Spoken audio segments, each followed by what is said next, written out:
بسم الله الرحمن الرحیم. سلامونه او نیکې هیلې ګرانو محصلینو، په دې هیله چې روغ جوړ او خوشحاله اوسئ. محصلینو، زموږ د نن ورځ درس د سوداګریز احصایه کې 18 درس مو ده.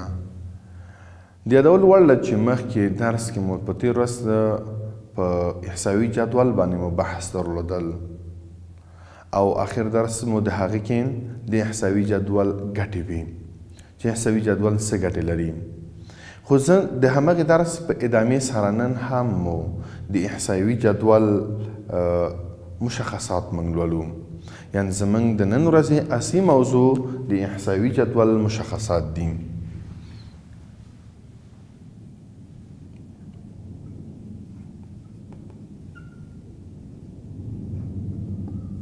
مشخصات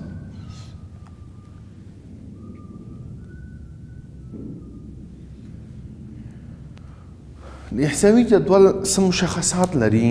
یعنې کله چې موږ یو جدول جوړوو نو جدول حتمي ده چې دغه یو څه مشخصات باید له ځان سره ولري تر څو هغه معلومات او ارقام چې موږ ارایه کوو د په اسانۍ او په ښه شکل باندې د پوهې وړ وګرځي. احصایي جدول چې کله موږ جوړوو نو باید اول مشخصات د هغه عنوان ده. په لومړي قدم کې عنوان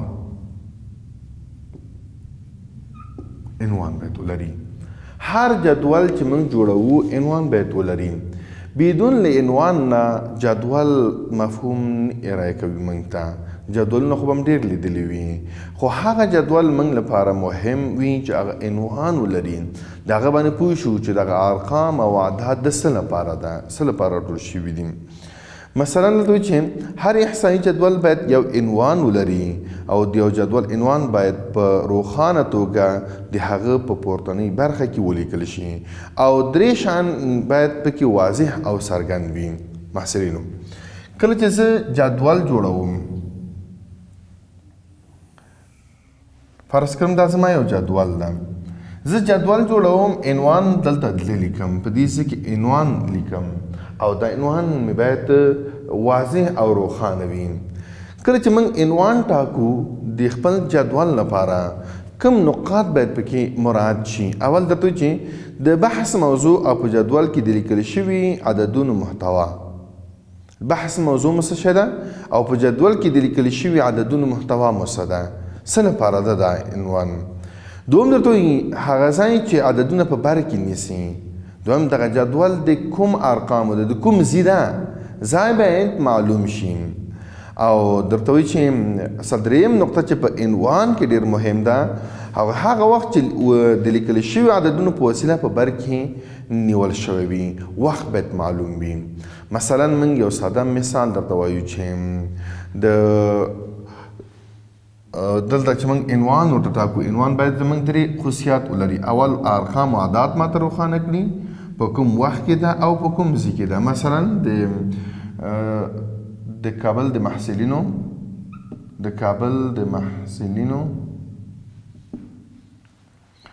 کابل د پوهنتون، البته ولیکم د کابل د پوهنتون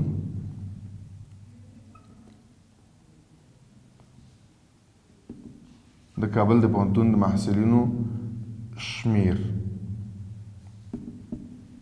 د کابل د پوهنتون د محصلینو شمیر په 1400 یا په وایي چې په 1400 کال کې. دغه عنوان دا مشخصه لري. اول درته وایي چې د اعداد او ارقام د څه ده؟ موږ وایي د محصلینو شمیر موږ ته معلوم کړي. د کوم ځای باید معلوم شي؟ د کابل د پوهنتون ځای معلوم، وخت معلوم شي، کوم کال؟ 1400 کال ده. نو هم موږ ته معلومات دغه جدول چې کله موږ جوړو، دغه جدول کې موږ اعداد او ارقام لیکو، دا عنوان باید معلوم وي.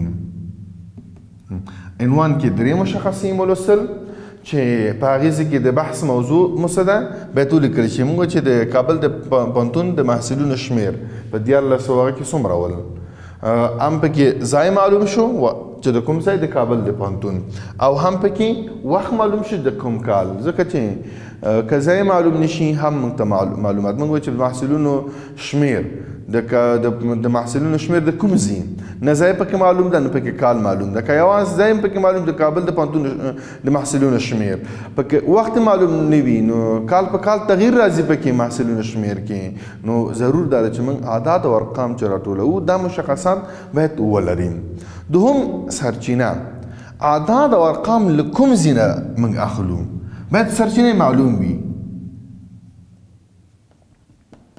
سرچینه معلوم ده له کوم ځای نه موږ وایو چې د وزارت نه مو واخیستل وزارت تحصیلاتو نه یا د لوړو زده کړو وزارت نه مو واخیستل یا ورته وایو چې د کابل د پوهنتون د ریاست نه مو واخیستل مثلا هر ځای نه چې ورته وایو چې موږ منبع د سرچینه باید معلوم وي د لوړو زده کړو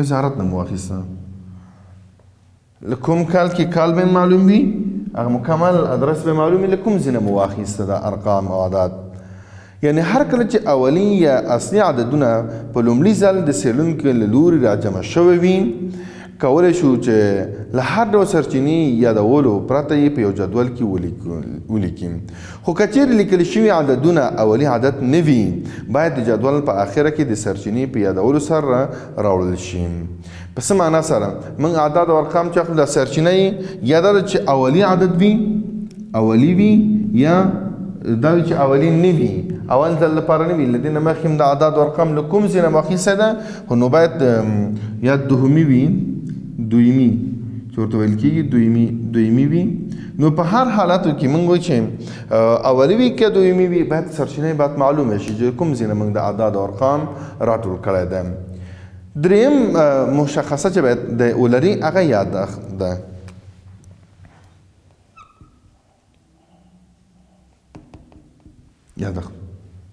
یادښت په وایي هر کله چې یو جدول د لیکل شوي عددونو تشریح او توضیح لا ډېرو یادښتونو ته اړتیا وښیي دا یادښتونه باید د جدول په آخر کې په واضح او ښکاره توګه تر سرچینو وروسته ځای په ځای کړی شي یادښت ډېر ضرور د محصلینو موږ کله چې جدول جوړوو د جدول په آخره برخه کې باید موږ یادښت یا یاداشت موږ ذکر کړو ځکه هغه مهمه نقطې چې دلته هغه نه وي یا دلته مشخص وي مثلا موږ اعداد او ارقام ښیو وایو چې موږ ټول اعداد او ارقام چې دلته م لیکلی مثلا په جدول کې زه لیکم فرض کړم محصلین دلته یو هغه لیکم مثلا دلته ما عدد لیکلی ده چې 2 دلته مې لیکلی ده 50 دلته مې لیکلی شپږ دلته مې لیکلی و د ټولګیو پر اساس باندې یا د پونځیو پر اساس باندې د اعداد او ارقام موږ راټول کړل چې هر پونځی کې موږ ویل چې شپږ هم لیکلی اووه هم لیکلی پنځه هم لیکلی دوه هم لیکلی څه معنا لري نو موږ دلته لیکلی شو چې اعداد یا ارقام کې ځکه د موږ د تېرو ورځ درسونو کې هم دا خبره وکړه چې اعداد او ارقام لوی هغه باید موږ خلاصه کړو نو دلته لیکلی شم چې ارقام په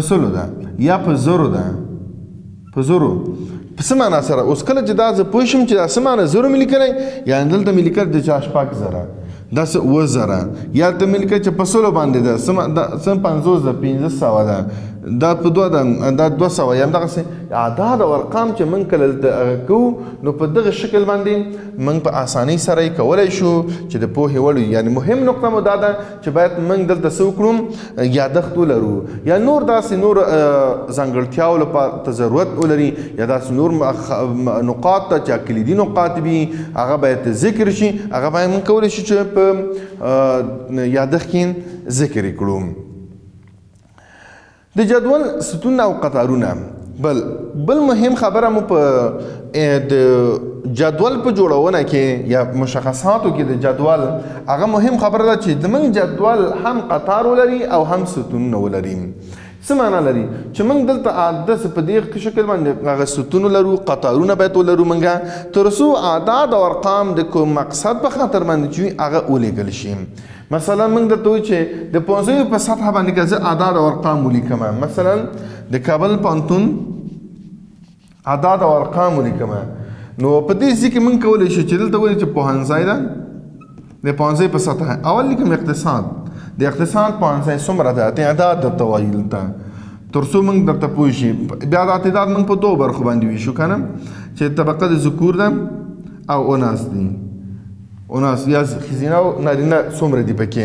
اوس اقتصاد درته راته ښودل کېږي چې د قطارونو ستونونه نه وي، موږ نشو کولی چې په ښه شکل باندې دا لرو. که موږ وایو چې تعداد مو څومره ده، مجموعه تعداد د دې فرض کړم چې 2000 محصلو لري، په 2000 کې ورته وایو چې 1500 مو دا ذکور دي او متبقي 1500 دا یو اناث ده. نو دا ځکه وایو چې په دې شکل باندې موږ هر هغه احصایوي جدول هغه باید قطار او ستون ولري. یعنی هر حسابي جدول د ستون او قطار درلودونکی وي چې شمیر یې د همغه جدول د موضوع په څرنګوالي او لیکل شوي عددونو معلوماتو په اندازې پورې اړه لري. د جدول ستونونه او قطارونه باید د لا وضاحت په خاطر د فرعي عنوانونو د درلودونکی وي. هر کله چې د ستونو او قطارونو شمیر زیات وي ښه ده چې د وړاندې کولو او د پرتلې په موخه تصنیف او نمرهبندي کړی شي. که چېرته موږ دغه ستونونه او هغه زیات وي بیا کولی شو چې موږ نمردهي کړو. خو دا کله کله موږ چې د کابل د پوهنتون د کور هلته موږ عنوان کړ د محصلینو شمیر، دا ضرورت لري چې موږ فرعي عنوانونه باید ولرو. فرعي عنوان مې ورته ورکړه چې اقتصاد پوهنځی. څومره پوهنځیګانې چې وجود لري د هغه دا ټول لیکل، یعنی فرعي د یو جدول کېدلی شي چې موږ کله قطار لیکو، پکې ستونونه پکې جوړوو، هغې کې موږ فرعي عنوان هم لیکلی شو، په هغې کې متن هم لیکلی شو، تر څو کولی شو چې هغه کلي مفهوم یا هغه موخه مو چې دا هغه موخه باید موږ ترلاسه کړو. بل د مقایسې واحد ده. په جدول کې باید د مقایسې یا اندازه کولو واحد په ښکاره ډول په خپلو اصلي عنوانونو او یا د هر ستون تر فرعي عنوان لاندې یاد کړی شي. په جدول کې باید تر ممکن حده کوښښ وشي چې یو مشترک واحد وکارول شي. د مثال په توګه کاوالي عددونه په کیلوګرام، ټن، من، پاو او نورو سره راکړل شوي وي چې ټول د وزن واحدونه دي. ښه ده چې دا ټول د اندازه کولو یو مروج مشترک مقیاس مثلا کیلوګرام تبدیل او په جدول کې وړاندې کړی شي. مفهوم د دې دا دی چې موږ باید یو مقیاس ولرو. که زه دلته ولیکم چې تعداد مو هغه د 1500 یا داسې یوازې ولیکم چې یو عدد ولیکم، مثلا ولیکم چې 2000، نو 2000 څه مفهوم لري ماته؟ څه مفهوم؟ اوس دا چې 2000 دلته باید یو هغه ولیکل شي چې 2000 تنه محصل ده. بیا په دې کې موږ هم کولی شو چې کوم محصلین طبقه د ذکور څومره ده، طبقه د اناث څومره ده، دا باید ولیکل شي. که فرض کوم یو بل جدول وي چې تاسو دلته په سلایډ کې لیکل شوی ده، که په دې معنا سره وي چې موږ وکولی شو چې دا اعداد او ارقام داسې وي چې هغه کیلوګرام وزن له مخې وي، کیلوګرام وي، پاو وي، یا دا وي چې نور واړه واړه یا ټن یا لوی غټ هغه وي ارقام وي چې د هغه ټن وي، من وي. نو دا بیا ټول د وزن دي مګر متفاوت ده دغه هغه اندازې. کولی شو چې دا موږ یو مقیاس ته واړو تر څو موږ لپاره د پوهې وړ وګرځي. که چېرته زموږ اعداد او ارقام داسې وي چې که چېرته زه ولیکم دا که دا من وي، که دې بل کې ولیکم یو، که دا ټن وي، نو بیا دا سره فرق لري. نو د همدې په خاطر باندې باید موږ څه وکړو؟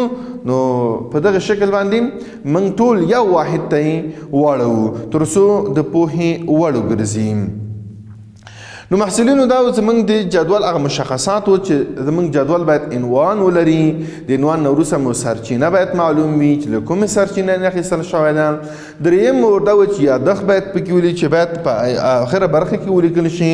زموږ جدول باید قطارونه او ستونونه باید ولري، د مقیاس واحد باید ولري تر څو کولی شو موږ د دغې پر اساس باندې خپل هغه راکړل شوي یا راټول شوي اعداد او ارقام په ښه شکل باندې هغه چاته چې ورته ضرورت وي هغې ته موږ ارایه کړو. نو محصلینو دا زموږ د نن ورځې درس. تر بلې ورځې پورې چې ستاسو درانه خدمت ته حاضرېږم، په لوی الله مو سپارم. تل اباد او خوشحاله اوسئ. له توجه څخه مو مننه.